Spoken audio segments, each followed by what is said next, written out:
So today we're going to read The Moon Shines Out of the Dark.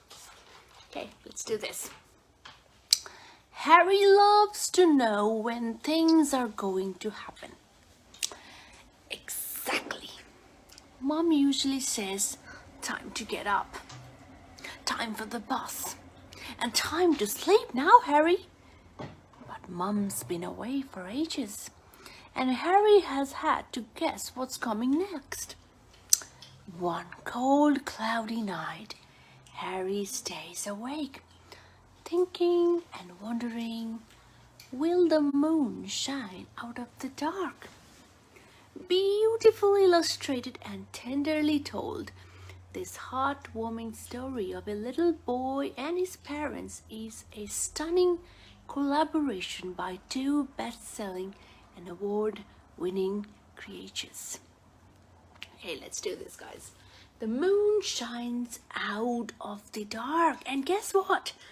This particular book is signed by Stephanie herself. How cool is that? And she writes, happy reading. Yay. Thank you, Stephanie. Okay, let's do this. The moon shines out of the dark. For Kezia and Madeline, my daughter and her daughter, with joy and love, SD, with heartfelt thanks to Noah, Braden, Ellis, Sunny, and Renee, AS. Okay, let's do this. The moon shines out of the dark. Harry loves thinking about the moon. He also loves looking at it. Tonight, it's especially dark in Harry's room. In the dark, Harry pushes aside his blankets, climbs out of bed, and looks around. Darkness changes the shapes of things but doesn't hide them. That's my chair, says Harry to himself. And that lump next to the water is my toy box that smell of trees. Those are my shelves with books that look like skinny teeth, or with skinny teeth that looks like books. Harry doesn't need to tell himself where his bed is. He reaches behind and pats it. Once Harry asked Mom for a ladder long enough to climb to the moon. Maybe when you are fully grown, Mom said. When will that be? Asked Harry, frowning. 12 more years and a half exactly, Mom said. Will you hold the ladder steady while I climb? Harry asked. Steady as a rock, Mom promised. Harry likes to know exactly what's about to happen. Ever since he was little, he loved to hear Mom saying, time to get up, Harry. It's time for the bus, Harry. It's time for dinner, Harry. It's time for a story, Harry. It's time to sleep now, Harry. Lately, Harry has had to guess what's coming next. No one's been saying it's time to. Mom's been gone for ages. Dad works in a tall, shiny office building. It is so tall that it blocks out the sun. Haven't seen the sun all day, Dad says when he gets home. That must be awful, says Harry. Dad buys and sells money.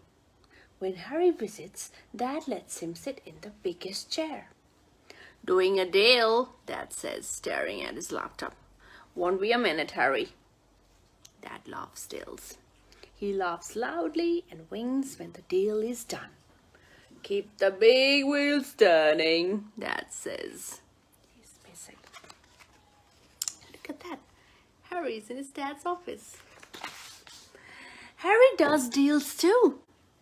Before school and at lunchtime, Harry swaps marbles with his friends. His best marbles, though, he keeps at home. On the floor of his room, Harry spreads out his marbles.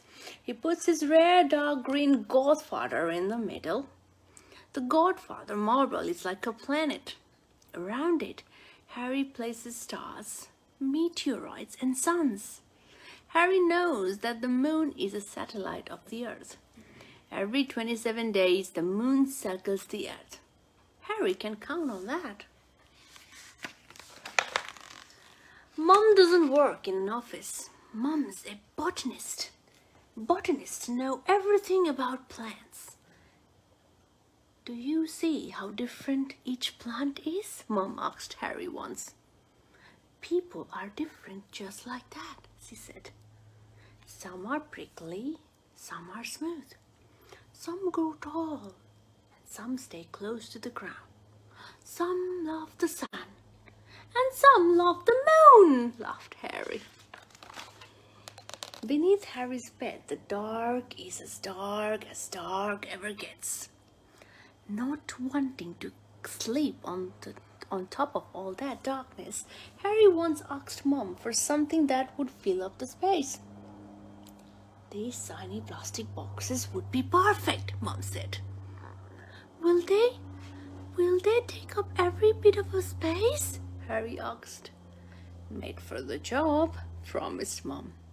A monster couldn't hide there if he wanted to, Harry told Mom. Mom shook her head. Sorry, monsters. Space taken. Look at Harry. There's no monster, Harry. Standing by his bed, Harry looks down through the dark to his feet. His face and body are cold. His nose is particularly cold, but his feet are coldest. Harry can hear voices coming up through the floorboards. Dad's not home yet. Katie from next door is watching TV. I can stay awake all night if I want to, Harry decides. Harry thinks about Mom, holding a ladder steady so he could climb to the moon. Mom will be home again soon. Dad has said so. Harry wonders when soon is exactly. The moon has been Harry's friend for as long as he can remember. Harry still wants to see it. He walks to the window. His bare feet are quiet. Harry pushes the heavy curtains apart as far as they will go. He dips his head back to look out to the very top of the sky. Where the moon should be, there's nothing but thick clouds. Harry wishes he could push the clouds apart, just like his curtains. Just clouds tonight. Without the moon, the dark outside is nearly as dark as the dark underneath Harry's bed. Harry closes his eyes and yawns. He doesn't want to be asleep yet. More than anything, Harry wants to stay awake. Leaning forward, Harry presses his nose against the window. His nose and feet are ice blocks. Harry looks up. The sky is changing. As Harry watches, a cloud gathers speed. It races like a chariot across the sky.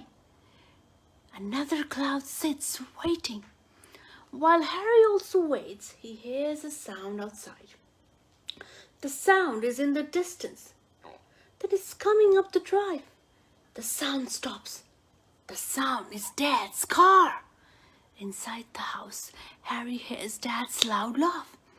Listening hard, he hears something else. Dad saying, for sure he'll be fast asleep by now. Harry looks high up into the sky again, exactly where the clouds were. The full face of the moon is shining at Harry. Wait, Harry whispers to the moon. Harry hears the sound of feet coming up the stairs, feet coming towards his room. Harry hears his door pushed wide open. A voice is saying, "Not in bed, Harry? Goodness me, darling, are you freezing?" Through the dark, Harry smiles. Look at this. "The clouds kept me company," says Harry. "And then the moon." Mum kneels down and hugs Harry tight. Dad stands at the door smiling. Mum says, "You can tell me everything in the morning." "I can't wait, darling. But it's time to sleep now, Harry." Finally. Aww. "First look at the moon," says Harry.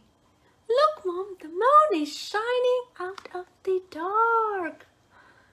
There it is. Moon is finally shining out of the dark, and Mom is home.